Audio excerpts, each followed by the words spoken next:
Baik Bapak, selamat pagi. Silakan dulu Pak. Oke, baik Bapak. Sebelumnya perkenalkan, nama saya Dr. Ina. Saya dokter yang akan melayani Bapak pada pagi hari ini. Sebelumnya kalau boleh tahu nama Bapak siapa Pak? Rama, Baik Bapak Ramo, usianya berapa tahun Pak? 50 tahun, Baik Bapak, kalau boleh tahu sekarang Bapak tinggalnya di mana ya Pak? di Surabaya. Oh iya, di Surabaya Pak. Untuk sekarang pekerjaannya apa? Saya pekerja kantoran. Kerja kantoran. Baik Bapak, kalau boleh tahu datang ke sini ada keluhan apa ya Pak? Untuk tulang saya, kebetulan untuk tengkuk saya terasa kaku. Terus kan kantor saya di lantai 3. Itu kalau naik tangga sering ngos-ngosan. Ya baik, berarti keluhannya tengkuknya terasa kaku, terus kalau naik tangga kayak terasa ngos-ngosan gitu ya Pak. Baik, kalau begitu Bapak berdasarkan keluhan Bapak, selanjutnya saya akan melakukan identifikasi faktor resiko dan screening dengan melakukan pemeriksaan fisik di depan. Baik, Bapak boleh saya antar ya Pak? Baik, selamat pagi Bapak. Tadi di depan sudah melakukan identifikasi faktor resiko dan screening dengan melakukan pemeriksaan fisik ya Bapak. Selanjutnya saya akan membacakan hasil identifikasi faktor resiko yang tadi Bapak sudah lakukan dengan untuk memastikan tadi, kalau boleh tahu berat badannya tadi berapa ya Pak? 98 kilo, 98 kilo. Kemudian kalau untuk tinggi badannya? 167.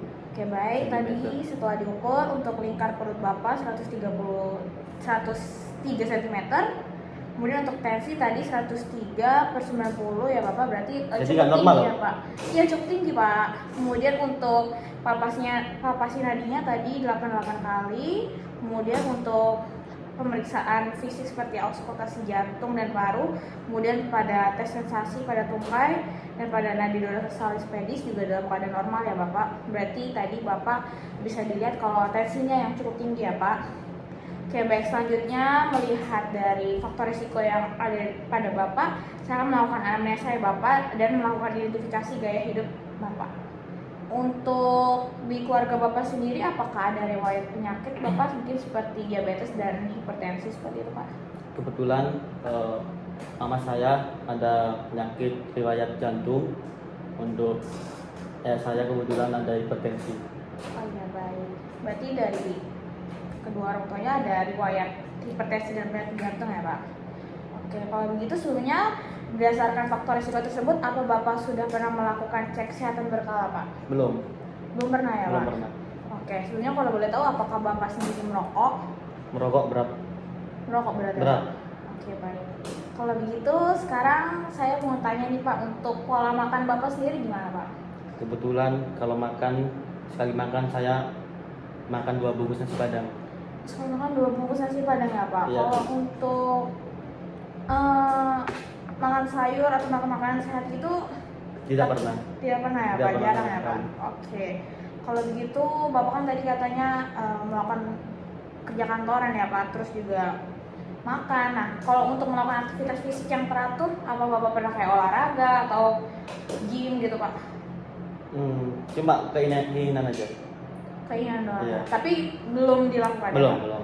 Oke, baik. Kalau begitu kalau boleh tahu, apakah Bapak pernah melakukan pengolahan stres mungkin mungkin Bapak capek nih seharian kerja terus kayak Bapak mengelola stresnya itu seperti apa Pak kalau boleh tahu?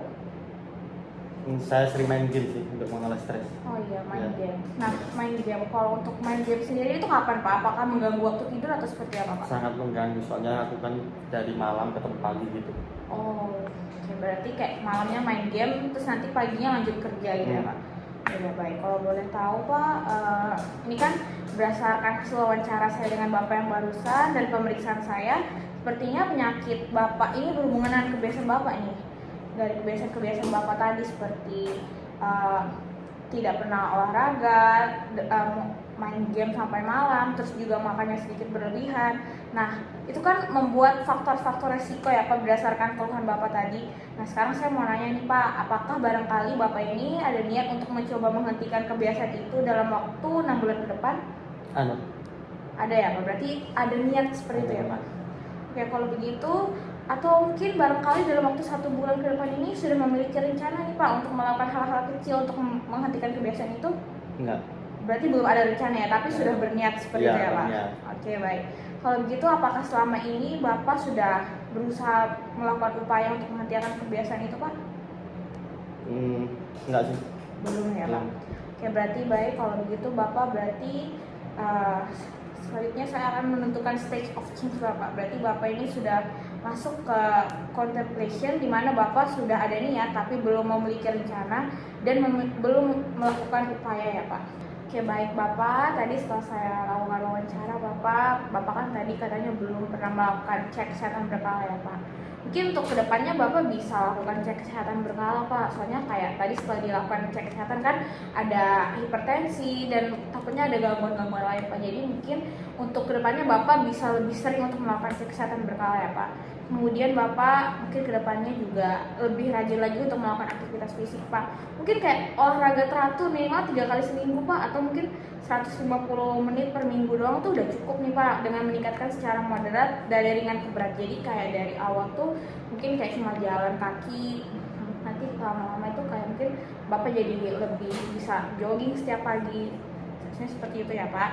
Kemudian Bapak juga bisa mengkonsumsi diet sehat dengan kalori seimbang yang mengandung karbohidrat, protein, dan zat pengatur vitamin serta mineral. Jadi kan tadi katanya Bapak kebiasaannya makannya banyak nih, sekali makan nasi padang bisa 2 bungkus. Nah itu mungkin kurang sehat nih Pak. Makanya Bapak kalau misalnya jalan katanya ngos-ngosan. Jadi itu kayak faktor resiko yang terjadi karena mungkin Bapak makannya berlebihan. Jadi karena hal tersebut mungkin Bapak bisa mengurangi makanannya dan mengonsumsi diet sehat Pak. Jadi kayak mungkin bisa makan tapi dengan gizi yang seimbang seperti mengandung karbohidrat, protein, dan pengatur vitamin serta mineral yang cukup ya Pak. Selanjutnya Bapak mungkin katanya tadi kan kalau misalnya capek, stres kerja, Bapak main game nih pulang habis kerja sampai pagi. Nah harusnya Bapak mungkin kedepannya mengelola stresnya tuh boleh main game tapi dengan waktu yang cukup ya Pak. Jadi Bapak harusnya memiliki waktu istirahat yang cukup Pak. Usahakan memperhatikan kualitas istirahat Bapak setiap 7 jam bekerja. Perhatikan kuantitas dan kualitas tidur minimal 6-8 jam per hari Pak. Jadi tidur yang cukup itu juga perlu banget Pak sebenarnya. Kemudian Bapak juga bisa mengelola stres, kan tadi katanya Bapak mengelola stres dengan main game. Sebenarnya itu boleh, tapi mungkin Bapak juga bisa lakukan hal-hal lain seperti mungkin berpikir positif, beribadah, berzikir, bersyukur, meditasi, dan melakukan mendengarkan musik untuk melakukan relaksasi itu juga penting Pak. Dan juga memiliki sikap mental yang positif serta visualisasi. Ya baik Bapak, selanjutnya saya minta Bapak untuk patuh terhadap pengobatan yang akan diberikan nanti ya Bapak. Tadi kan setelah melakukan pemeriksaan fisik, Bapak terdiagnosa terdapat hipertensi ya Pak, tensinya cukup tinggi. Maka selanjutnya jika diberikan pengobatan, saya minta tolong Bapak untuk meminumnya secara teratur, dimana obat nanti diminum setelah makan atau mungkin sebelum tidur, dan nanti pastikan Bapak paham waktu yang akan diberikan ya Bapak. Kemudian nanti obatnya juga harus diminum sesuai dosis dan jadwal yang sudah ditentukan oleh dokter. Maka jika misalnya Bapak nanti sudah merasa baik, Bapak jangan menghentikan obatnya secara tiba-tiba, tapi nanti perlu melakukan konsultasi dulu terhadap obatnya dengan dokter ya Pak. Kemudian untuk obatnya sendiri nanti akan terdapat efek samping mungkin seperti pusing, kelelahan, dan mual. Tapi Bapak tidak perlu panik karena obat ini bekerja untuk menurunkan tekanan darah agar tidak terlalu tinggi, tapi kadang menyebabkan pusing atau merasa lemas. Tapi jika Bapak minum, nanti efek samping obatnya akan hilang dan Bapak akan merasa lebih baik. Kemudian jika memang Bapak efek sampingnya merasa terganggu, Bapak mungkin bisa hubungi dokternya kembali ya Bapak untuk mendapatkan penanganan lebih lanjut. Baik, kalau begitu sekian dari edukasi dari saya. Apakah yang ditanyakan Bapak? Cukup jelas. Cukup ya Bapak. Baik, kalau begitu terima kasih Bapak, semoga Bapak sembuh.